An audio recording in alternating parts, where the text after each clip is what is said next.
श्रीमद् भगवत गीता अथ 10वां अध्याय। श्री परमात्मने नमः।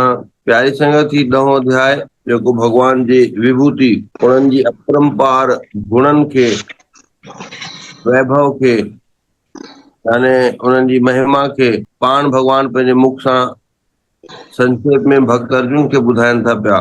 छो जो गुण ॿुधण सां ही कंहिंजे प्रति विश्वास थींदो आहे। गुण सुठियूं ॻाल्हियूं शाश्वत यानी सत्य पंहिंजे पाण में हिकु परमात्मा जो स्वरूप आहे। सहारा प्रशंसा नेकी ॿुधी करे ई मन उन्ही जे प्रति आकर्षित थींदो आहे ऐं आकर्षण थियण सां वेसाव ऐं प्रेम जाॻंदो आहे।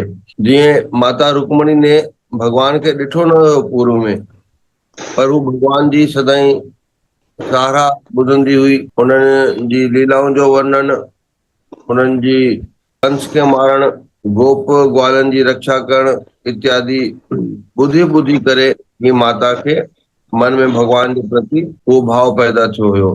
उहो ई हिते भगवान अर्जुन खे पंहिंजे उन निराकार स्वरूप जो, उन सर्वव्यापक स्वरूप जो दर्शन शब्दन में कराइनि था पिया। त श्री भगवान का ऐश्वर्य यानी महिमा यानी उन्हनि जा अपरंपार गुण अचो। त 9वां अध्याय। श्री भगवान वाच भूय एव महाबाहो शृणु मे परमम वचः यते अहम प्रियमाणाय वक्ष्यामि हित काम्यया न मे विदुषुर्गणः प्रभवम् न महर्षय अहम आदर्य देवानां महेश्वराणां च सर्वशः यो माम अजम अनादिम च वेति लोकमहेश्वरम् असमूढ़ स मात्रेषु सर्व पापैः प्रमुच्यते बुद्धिर्ज्ञान सम्मोह क्षमा सत्यम दमः शमः सुखम दुखम भावो अभावो भयम चाभयमेव च अहिंसा समता तुष्टिस्तपो दानम यशो अयशः भवन्ति भावा भूतानां मत एव प्रतिग्धवधा। तो जय जय श्रीराम। जय जय श्रीराम। जय श्री कृष्ण। तो आज हम 10वें अध्याय में प्रवेश कर रहे हैं।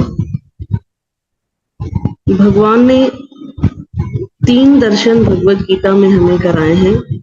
जो पहला दर्शन भगवान करा रहे हैं वो है विभूति दर्शन, विभूति योग नाम। इस अध्याय का नाम ही विभूति योग है। भगवान का, जैसे सद्गुरुदेव ने पहले ही बताया कि भगवान अपनी सर्वव्यापकता इन श्लोकों में बता रहे हैं कि मैं कैसे सर्वव्यापक हूँ, कहाँ कहाँ तुम मेरा दर्शन करो, या फिर यूं कहो कि कहाँ मैं नहीं हूँ। कण कण में भगवान है। तो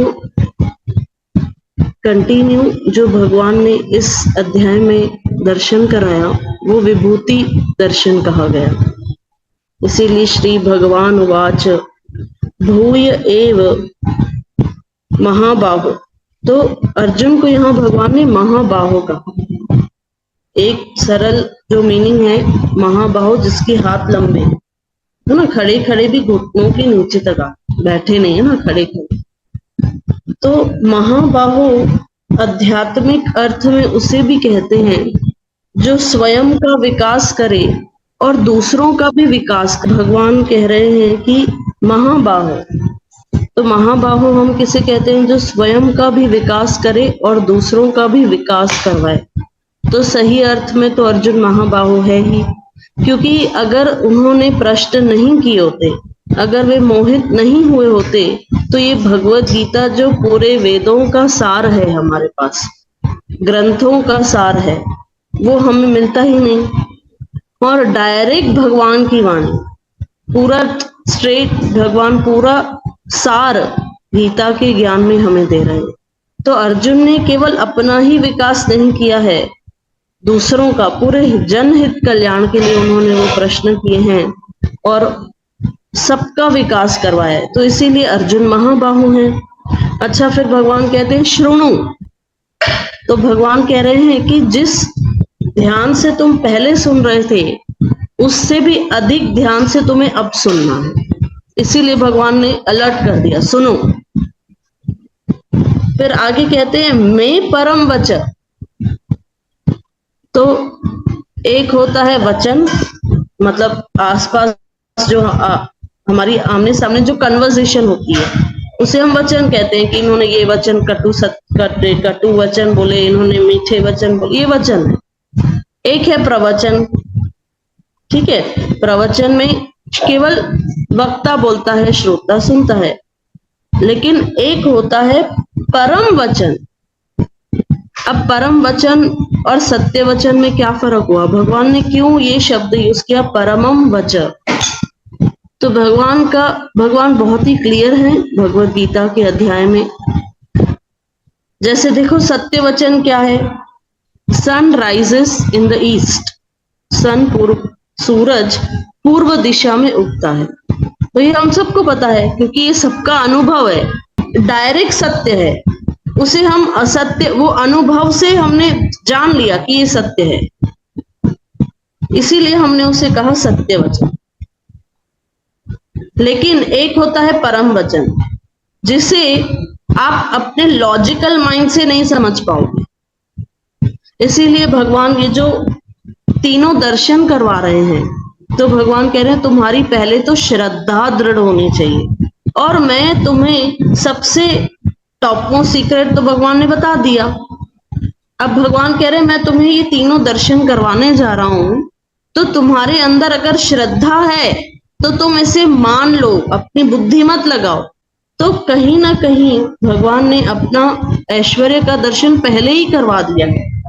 तो भगवान कह रहे हैं अगर तुम्हारी श्रद्धा है तो तुम मान लो, और तुम्हारी श्रद्धा नहीं है तो मत मानो भाई। तो श्रद्धा जितनी दृढ़ होगी उतना भगवान के दर्शन का फिर अनुभव होगा। तो जो सत्य वचन है हम उसे पहले अनुभव करते हैं, फिर उसे मानते हैं कि यस। जैसे हमने सूरज को ईस्ट दिशा में, पूर्व दिशा में उगते हुए देखा, वो हमारा पहले अनुभव हुआ, फिर हमने उसे एक सेंटेंस में ट्रांसलेट किया और हमने कहा कि हाँ ये सत्य वचन है कि sun rises in the east. लेकिन यहाँ उल्टा है, परम वचन क्या होता है? जिसमें आपको पहले मान लेना है कि ये सत्य है, ये सही है, ये एक्चुअली में है, फिर बाद में भगवान अनुभव करवाएंगे। हितकारी है। देखो भगवान ने बहुत ही सुंदर शब्द यूज किया अर्जुन के लिए कि जिससे मैं तुझ अतिशय प्रेम रखने वाले के लिए हित की इच्छा से कहूंगा। भगवान कह रहे तू मेरा प्रिय है Arjun, you are the most dearest to me, और मैं चाहता हूं कि तुम्हारा हित हो, तुम्हारा कल्याण हो।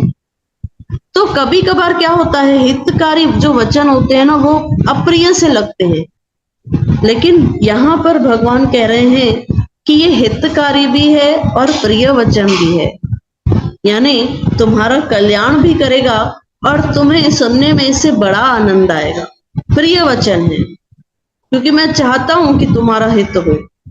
तो अर्जुन तुम मुझे अतिशय प्रिय हो। अब 9वें अध्याय में 29 नंबर श्लोक में भगवान ने कहा सोमहम सर्वभूतेषु न मे द्वेष्यस्ति न प्रिय। अब अर्जुन को मान लो प्रश्न उठ गया कि 5 श्लोक पहले तो आपने बोला था कि ना मेरा कोई प्रिय है ना कोई शत्रु है, फिर मैं कैसे प्रिय हो गया?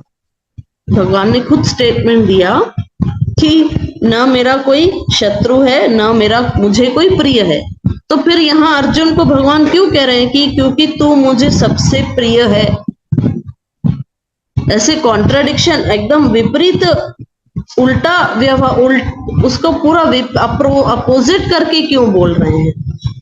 तो भगवान ने कहा कि मैंने भले ही ये बोला कि कोई मेरा शत्रु नहीं, कोई मेरा मित्र नहीं, लेकिन आगे ये भी तो कहा परंतु जो भक्त मुझको प्रेम से भजते हैं वे मुझ में हैं और मैं उनमें हूं। वे मुझसे जुड़े हैं, मैं उनसे जुड़ा हूं। तो अर्जुन तू भी तो मेरा परम भक्त है। परम भक्तों के हृदय में मेरा वास है और मेरे हृदय में परम भक्तों का वास है। अब बताओ उनके लिए तो मुझे ही सोचना पड़ेगा ना, उनका कल्याण कैसे होगा, भक्तों का कल्याण कैसे होगा, वो मुझे ही सोचना पड़ेगा। जैसे हमारे एग्जाम्पल, हमारे सदगुरुदेव क्यों बार बार चिंतित रहते हैं कि भाई हमें गाइड करते हैं ना, हमें कहते हैं भाई ये ना कहो, ये कहो। क्यों? क्योंकि उनसे बड़ा हितकारी हमारे लिए कोई नहीं है। तो यहाँ पर सेम अर्जुन के साथ है। अर्जुन भगवान को प्रेम करता है, उनका भक्त है, और भगवान भी अर्जुन से प्रेम करते हैं। तो अर्जुन को कहते हैं भाई तू मेरा प्रिय है, अब तेरा हित कैसे होगा, तेरा कल्याण कैसे होगा, यहाँ तक कि अर्जुन का क्या, सारे जीव मात्रों का कल्याण कैसे होगा, वो मैं नहीं तो सोचूंगा ना, और कौन सोचेगा। कह रहे मैं दिल खोल के तीनों अध्याय में अपना डायरेक्ट दर्शन करवा रहा हूं। करना चाहते हो तो कर लो, मानना चाहते हो तो मान लो। तो अब भगवान फिर प्रारंभ करेंगे अपने विभूतियों का दर्शन। मेरे उत्पत्ति को अर्थात लीला से प्रकट होने को न देवता लोग जानते हैं और न महर्षि जानते हैं, क्योंकि मैं सब प्रकार से देवताओं का और महर्षियों का भी आदि कारण। अब भगवान बता रहे हैं जो देवता हैं, जो महर्षि हैं, उनसे भी पहले मैं हूं, तो वो मुझे कैसे जानेंगे। सिंपल सा उदाहरण, पिता और पुत्र में पिता पहले है। पुत्र दावा नहीं कर सकता कि मैं अपने पिता को पूर्ण रूप से जानता हूं, कैसे जानेगा, वो तो पैदा ही बाद में हुआ है। लेकिन पिता दावा कर सकता है कि मैं अपने पुत्र को पूर्ण रूप से जानता हूं, क्योंकि वो उन्हीं से ही तो उत्पन्न हुआ है, पला भी उन्हीं के हाथों से है, तो पिता ज्यादा जानेगा ना। तो यहाँ जो भी महर्षि हैं, जो भी देवता हैं, वो भगवान से ही तो प्रकट हुए हैं, भगवान के ही तो अंश हैं। तो भगवान कह रहे हैं कि देवता भी मुझे पार नहीं पा सकते। क्यों? क्योंकि मैं सबका आदि हूं। जो मुझको अजन्मा अर्थात वास्तव में जन्म रहित अनादि और लोगों का महान ईश्वर तत्व से जानता है, वह मनुष्यों में ज्ञानवान पुरुष संपूर्ण पापों से मुक्त हो जाता है। तो भगवान कह रहे हैं मुझे तुम तत्व से जानो, तुम इस बात को मान लो कि मैं आदि हूं और अजन्मा हूं, वास्तव में जन्म रहित हूं, क्योंकि मैं अनादि हूं। मेरा जन्म हुआ कैसे, मैं तो हूं ही अनादि, और लोकों का महान ईश्वर हूं, सर्वलोक महेश्वरम। तो सारे लोकों का जो ईश्वर है, जो सत्ता शक्ति है, वो मैं हूं। यहाँ कहीं पर भी भगवान ये नहीं कह रहे हैं कि देवी देवता कम हो गए या महर्षि की पोजीशन कम हो गई। अब किसी से आप पूछोगे कि आप कौन हो, और वो कहे कि I am the head of the family, I am the head of the company, मैं इस कंपनी का हेड हूं, तो आप ये थोड़ा ना कहोगे कि देखो अभिमान कर रहा है, अरे वो अपनी आइडेंटिटी बता रहा है कि मैं ये हूं। तो भगवान कह रहे हैं कि जो इस बात को तत्व से जान गए कि भगवान श्री कृष्ण ही भगवान है, वो इस जन्म मृत्यु के चक्कर से छूट जाते हैं।